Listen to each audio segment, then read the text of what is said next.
The question is there rebirth? If it's there, what is the basis for one being to go from one birth to another? What is it that carries a person from one to another? Now if you need to understand this, you must have some understanding of the mechanics of who you are. I'm talking about the mechanics of how a human being is built. See, when you say I'm a human being, the outermost periphery is the physical body. In yoga, we look at everything as body because it is easier for you to understand that way. So we see the body as 5 dimensions or 5 sheets. Physical body is known as annamaya kosha. Annamaya kosha means… anna means the food. This is food body. Next one is called manomaya kosha. That means it's the mental body. The third one is called pranamaya kosha, which means the energy body. Physical body, mental body, energy body. All these 3 dimensions are physical. They are physical existence. Physical body is very gross, mental body is subtler, energy body is even subtler, but all these 3 are physical. It's just like the light bulb is physical, you can see that. The electricity behind also is physical, isn't it?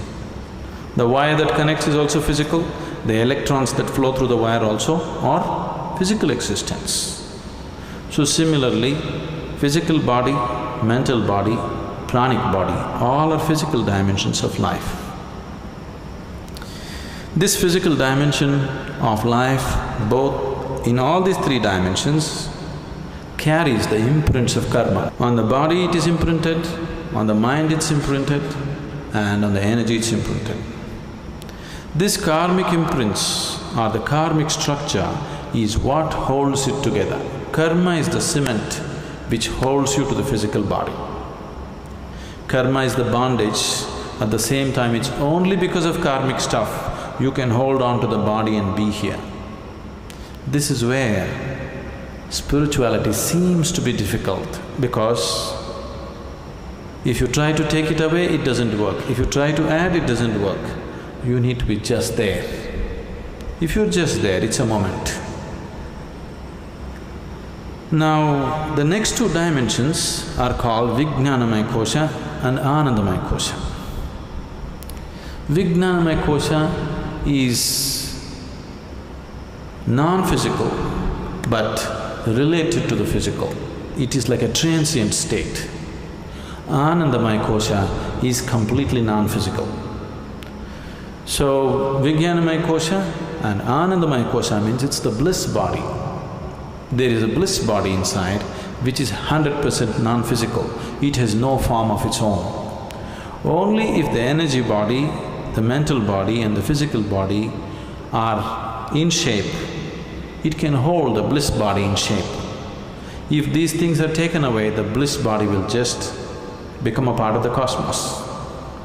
So whatever you are referring to as Atman or the soul is a fiction actually. In the sense, people are describing a certain limitation of the non-physical as a soul. But the body for the soul is still your karma. If the karmic structure is completely dismantled, there is no soul, everything merges into everything else. What is referred to as Mahasamadhi or Mahaparinirvana is just this, that you slowly understand where the keys are and dismantle the karmic structure so that you become truly no more. When somebody dies, we say, this person is no more. That's not true. That person is no more the way you know them, but they still very much exist. Now if you dismantle the karmic structure 100%, now you merge with the existence. This is what is referred to as mukti, mahasamadhi. In Hindu tradition it is referred to as mukti, in yogic tradition it is referred to as mahasamadhi, in the Buddhist way it is called as mahaparinirvana. Generally in English we are saying liberation. Liberation means becoming free from the very process of life and birth and death. Liberation means becoming free from the basic structures of body and mind. And for all this, the karmic structure is the strings which hold these things together. So when a person dies, obviously the physical body is something that you borrowed from the earth. This body is just earth, isn't it? You understand? This physical body is just a piece of earth which is right now prancing around like this. But you have to pay it back, atom to atom, no interest though.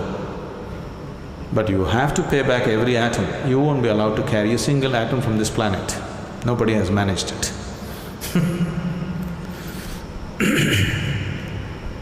Physical body will fall apart. The mental body and the pranic body, depending upon the strength of your karma, goes on. If the karmic structure is very intense, unfinished, then it has to finish it. If the karma has become weak because it has run its course, then it very easily finds another body. If it has to find another body, the intensity of the structure should come down, it should become passive. If it is very intense, it cannot find, it has to hang. So this is what you're referring to as ghosts. Somebody is dead, his karmic structure is still intense because it's not over. Now he needs much more time to find another body, he still exists. And the more intense his karmic structure is, the more visible he becomes, or more experientially available to people. There are innumerable such beings all around you, whether you know it or you don't know it. But most of them you won't feel because their karma is dissipated. They're just waiting for more dissipation before they find another body. But if their karma is very intense, this is why they told you in the tradition, if somebody dies unnaturally, either by accident or suicide or some other way, they will become ghosts. It is not so, everybody becomes. It is just that they are more experienceable. They are more available to your experience because they have more intense karmic structures. So you people may experience them little more than other beings who die of old age. If one completes his allotted karma for that life, he will die just like that, without disease, without accident, without any injury. When one dies simply like that, that person may find another body within hours. This is why in this tradition always they said, if one completes his life and dies peacefully, it's the best way to die because he need not hang around. Immediately it goes on.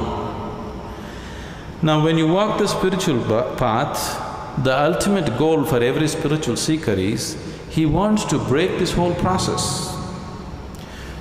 Or otherwise, to use an analogy, we can say, what you call as my soul right now is like a bubble.